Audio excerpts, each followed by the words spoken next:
Hello student, I welcome you in the new video of class 10th Political Science. Today we are starting the last chapter of Political Science. The last chapter of your syllabus, Outcome of Democracy.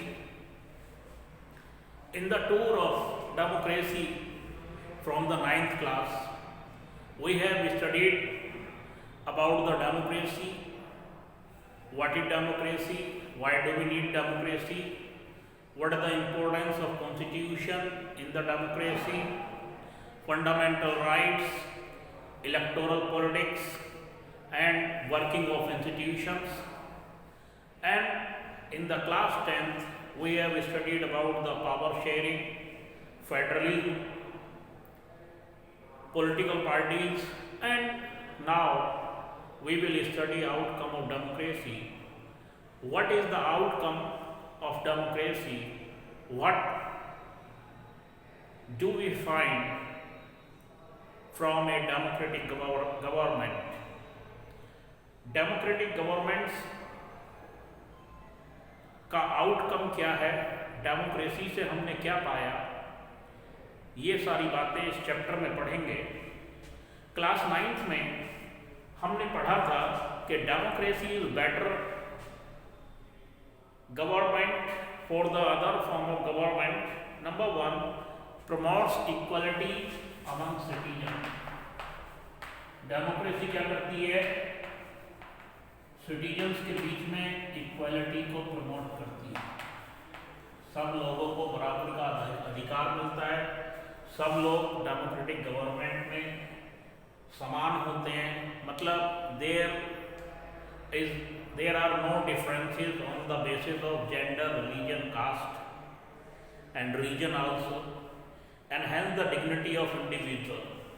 Number 2 क्या करती है? Enhance the dignity of individual. हर कोई व्यक्ति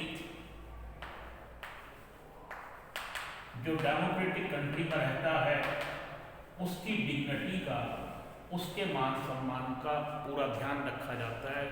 because democratic government जिन देशों में है उन देशों के नागरिकों को क्या मिलता है? फंडामेंटल राइट्स होते हैं, अधिकार मिलते हैं। और क्या करती है? Improve the quality of decision making. Improve the quality of decision making।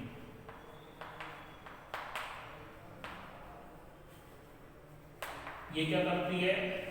Decision making की क्वालिटी को इंप्रूव करती है। डिसीजन मेकिंग की जो क्वालिटी है उसको इंप्रूव करती है। कैसे? क्योंकि डेमोक्रेटिक फॉर्म ऑफ गवर्नमेंट में जो डिसीजन लिए जाते हैं वो पार्लियामेंट में डिस्कशन के बाद, सर मैं एक्चुअली वीडियो बना रहा था, तो डेमोक्रेटिक जो गवर्नमेंट है उसमें enhance the dignity of the individual and improve the quality of decision making. It means democratic जो फॉर्म ऑफ गवर्नमेंट है उसमें डिसीजन मेकिंग इम्प्रूव होती है, क्योंकि कई स्टेप्स के बाद, डिस्कशन के बाद जो प्राइम मिनिस्टर अपनी कैबिनेट में डिस्कशन करते हैं, उसके बाद पार्लियामेंट के जो हाउसेज हैं उसमें डिस्कशन होता है। तो इस तरीके से डिसीजन मेकिंग इम्प्रूव होती है and provides a method to resolve conflict, provide a method to resolve conflict।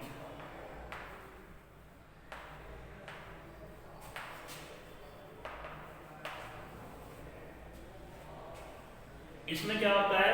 जो कॉन्फ्लिक्ट होता है, जो विवाद होते हैं, जो झगड़े होते हैं, उनको आसानी से उन समस्याओं का हल कर दिया जाता है। आपस में बातचीत करके हर समस्या का हल हो जाता है and allows room to correct mistake.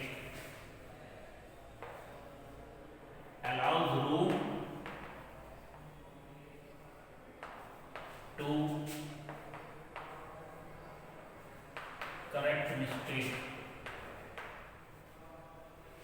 और क्या करते हैं, जो गलती हो गई हो डिसीजन लेने में, जो मिस्टेक हो गई हो, उसको सुधारने का पूरा गुंजाइश होता है। तो क्लास 9 में हमने पढ़ा था कि इन सब चीज़ों की वजह से डेमोक्रेसी जो है वो बेटर फॉर्म ऑफ गवर्नमेंट है देन एनी अदर। नाउ अब देखेंगे कि डेमोक्रेटिक गवर्नमेंट से क्या मिला, आउटकम क्या है।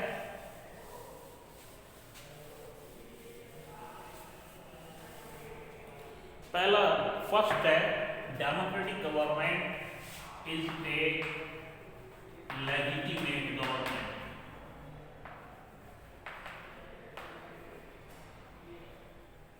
Democratic government is a legitimate government.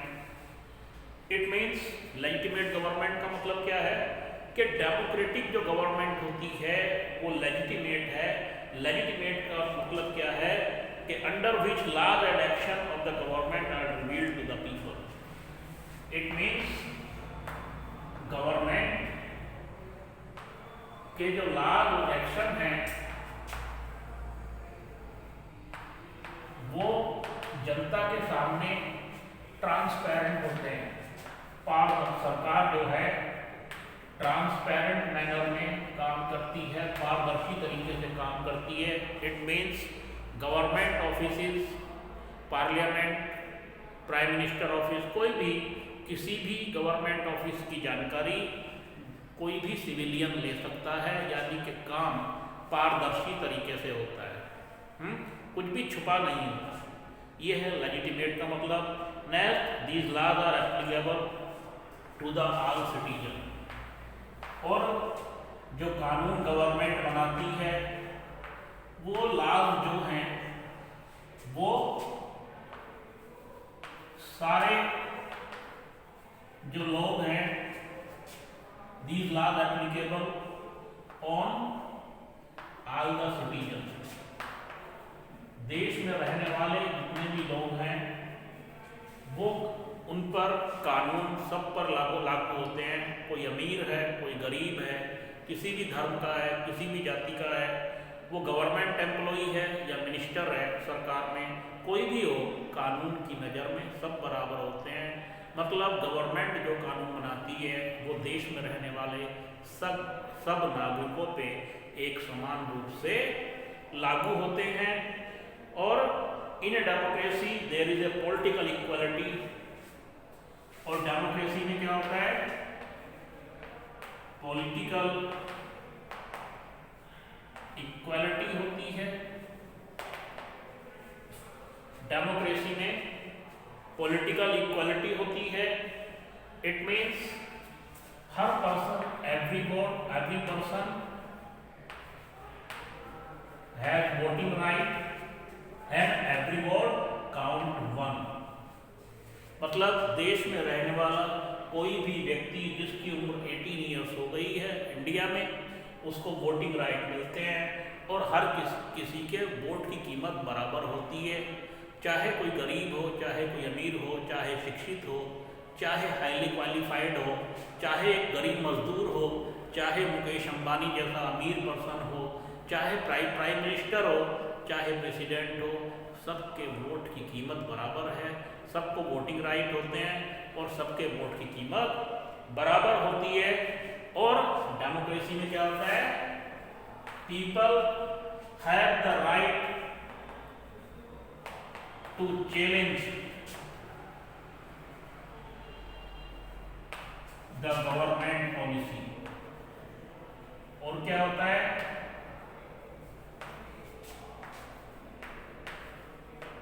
लोगों के पास राइट होता है कि वो गवर्नमेंट की जो पॉलिसीज हैं, गवर्नमेंट के जो प्रोग्राम्स हैं, गवर्नमेंट ने जो कानून बनाया है उसको चैलेंज करने का राइट गवर्नमेंट के लोगों के पास होता है। और यदि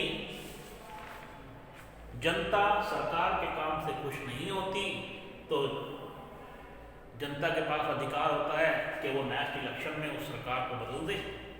नेक्स्ट आउटकम देखिए,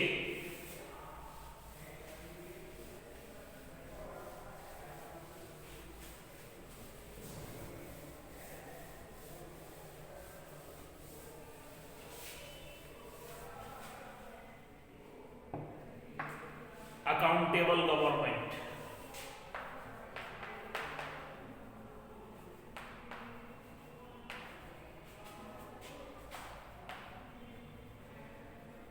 अकाउंटेबल माने अकाउंटेबल गवर्नमेंट, जवाबदेह सरकार। इट मीन्स गवर्नमेंट आंसरेबल होती है, गवर्नमेंट आंसरेबल होती है किसके? लोगों के प्रति जवाबदेह होती है। उसे जनता से बताना पड़ता है कि उसने ये डिसीजन, ये लॉ, ये पॉलिसीज क्यों बनाई। और इंडिया में जो गवर्नमेंट है वो पार्लियामेंट के प्रति जवाबदेह होती है, लोगों के प्रति भी जवाबदेह होती है और पार्लियामेंट के प्रति भी जवाबदेह होती है। पार्लियामेंट में जाकर के प्राइम मिनिस्टर को और उनके मिनिस्टर को, कैबिनेट मिनिस्टर को ये बताना पड़ता है, जस्टिफाई करना पड़ता है कि उन्होंने ये एक्शन क्यों लिया, उन्होंने ये पॉलिसी क्यों बनाई, उन्होंने इस तरीके का कानून क्यों बनाया। ये पार्लियामेंट में जाकर के जवाब देना पड़ता है। और पार्लियामेंट क्या है? पार्लियामेंट में कौन होते हैं? रिप्रेजेंटेटिव ऑफ द पीपल, जनता के प्रतिनिधि होते हैं। तो जनता के प्रतिनिधि के सामने और जनता के सामने भी सरकार को ये जस्टिफाई करना पड़ता है कि उन्होंने जो डिसीजन लिया है वो तर्क संगत है कि नहीं है। और डेमोक्रेसी में जनता अपने रिप्रेजेंटेटिव चुनती है, जो गवर्नमेंट बनाती है, और वो गवर्नमेंट अगर सही से काम नहीं करती तो फिर क्या होता है? जनता के पास राइट है उस गवर्नमेंट को हटाने का। तो आउटकम में पहले देखा लेजिटिमेट गवर्नमेंट, यानी कि गवर्नमेंट के जो एक्शन हैं, गवर्नमेंट के जो काम हैं, पॉलिसीज हैं, प्रोग्राम हैं, वो जनता के सामने पारदर्शी हैं, कुछ भी छुपा हुआ ना हो, जनता को सब कुछ पता हो। और अकाउंटेबल गवर्नमेंट होती है डेमोक्रेटिक गवर्नमेंट, क्योंकि अकाउंटेबल इसलिए होती है क्योंकि वो सरकार डेमोक्रेटिक फॉर्म ऑफ गवर्नमेंट जनता के प्रति जवाबदेह होती है। और खास तौर से डेमोक्रेटिक गवर्नमेंट में सरकार को, प्राइम मिनिस्टर को, कैबिनेट को पार्लियामेंट में जाकर के जवाब देना पड़ता है जो डिसीजन उन्होंने लिए वो सही थे, क्यों लिए, किस कारण से लिए। यानी कि आंसरेबल होती है गवर्नमेंट। उसके बाद है रेस्पॉन्सिव गवर्नमेंट।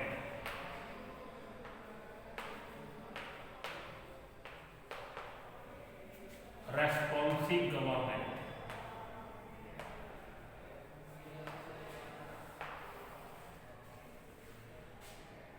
डेमोक्रेटिक जो गवर्नमेंट है वो रेस्पॉन्सिव गवर्नमेंट होती है, जिम्मेदार सरकार होती है। लोगों की जो नीड है और लोगों की जो एस्पिरेशन है, उम्मीदें हैं, जरूरतें हैं, लोगों की जो उम्मीदें हैं, जरूरतें हैं, उन जरूरतों को और उम्मीदों को उन पे खरा उतरने की कोशिश करती है। तो democratic form of government legitimate government होती है, अकाउंटेबल गवर्नमेंट होती है, रेस्पॉन्सिव गवर्नमेंट होती है। और रेस्पॉन्सिव गवर्नमेंट का मतलब क्या है कि जिम्मेदार सरकार होती है, जनता की जो ज़रूरतें हैं, जनता के जो एस्पिरेशंस हैं, उम्मीदें हैं, उन पे खरा उतरने का प्रयास करती है। ऐसी प्रोग्राम और पॉलिसीज़ बनाती है जो जनता की ज़रूरतों को पूरा कर सके। फॉर एग्ज़ाम्पल, अभी कोरोना का समय है, पैंडेमिक समय है, पैंडेमिक टाइम है। कोरोना के समय में सेंट्रल गवर्नमेंट ने और स्टेट गवर्नमेंट ने क्या काम किया कि गरीबों को फ्री में, मुफ्त में राशन मुहैया करा रहे हैं। ठीक है, जनधन खाते में 500 रुपये डाल रहे हैं। क्यों डाल रहे हैं? लोगों को उसकी ज़रूरत है। तो ये क्या हुई? Responsive government. Now remaining part of this video, in the remaining part of this chapter in the next video. Thank you.